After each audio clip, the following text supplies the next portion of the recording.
The mountain ranges of Central Asia form a deep, freezing barrier against the rest of the world. Geography here is defined by extreme altitudes and steep rock, where temperatures routinely descend well below freezing. Tajikistan is the smallest nation in the region, bordered and heavily restricted by the massive, arid ridges of the Pamir Mountains. Despite the hostile terrain, the nation has experienced sustained growth, driven by expansion in its mining and manufacturing sectors. But industrial and urban growth is tightly constrained. A population of 10.3 million people must live and work within just 143,000 square kilometers of habitable valleys. The country is physically boxed in by rock and altitude, yet those exact mountain ranges contain the runoff required to address the nation's primary vulnerability.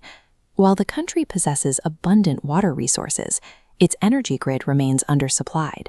Currently, approximately 70% of the population faces chronic electricity shortages. These blackouts are most frequent during the winter months, when temperatures drop and the demand for heat outpaces the domestic supply. The potential solution flows directly through the mountains. The Vaksh River carries a massive volume of icy water, fed by melting snow from the higher elevations of the Pamir Range. Capturing the energy of this river requires an infrastructure project capable of absorbing the full force of its seasonal flow. To address the winter crisis, the government has secured nearly $3 billion in refinancing from international institutions, including the World Bank, to fund a massive, centralized solution. The Rogun Dam is designed to stand 335 meters tall. Upon completion, it will be the highest dam in the world. This chart compares the project's capacity against standard energy baselines. Its 3,600 megawatt output will generate the equivalent power of 3 nuclear reactors. Upstream, the massive resulting reservoir will hold 79 million cubic meters of water behind a crust length of 800 meters. Before construction on the dam could begin, engineers had to establish a watertight foundation directly in the path of the river's runoff. To accomplish this, the riverbed was emptied.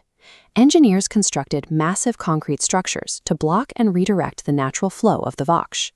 The river was forced away from the valley floor and into 2 deep subterranean tunnels carved into the canyon walls. Rerouting the river provided a dry canyon, creating the prerequisite environment for the actual construction of the megastructure. Within the excavated riverbed, crews cleared the canyon floor to anchor the core into the bedrock. The massive foundation for this core spans 180 meters in length and 120 meters in width from bank to bank.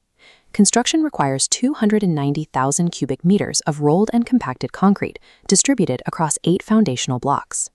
Transporting this volume of material across mountain terrain led to the implementation of the flying belt system.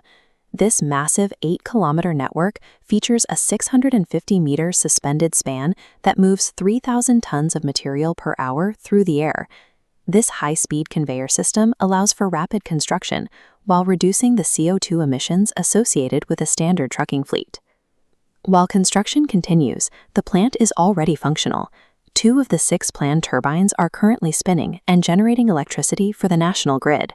When all 6 turbines are operational, the dam will double Tajikistan's total national energy production. Hydropower already accounts for 62% of the country's electricity.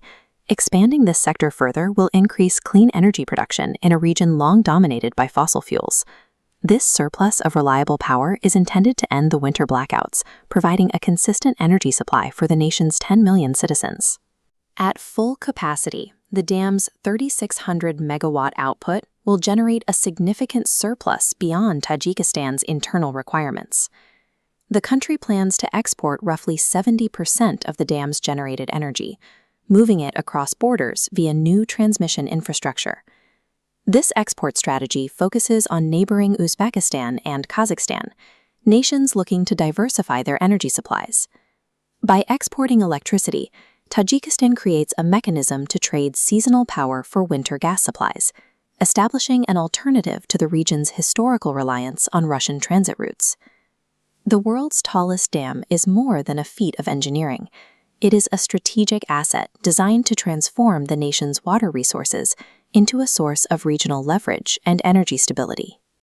And that wraps up today's Explainer. Seriously, what a fantastic deep dive into those mind-blowing engineering concepts. I just want to say a massive thank you for sticking around and completing this journey with me. So let's get into it. Did you find these complex engineering concepts as utterly fascinating as I did? To get more amazing construction content, just follow this blueprint. Thumbs up, share, subscribe, and hit that bell. Trust me, that notification bell is the absolute foundation to ensure you never miss our next upload. Which leaves one final question. What incredible structures are we going to build in our very next adventure?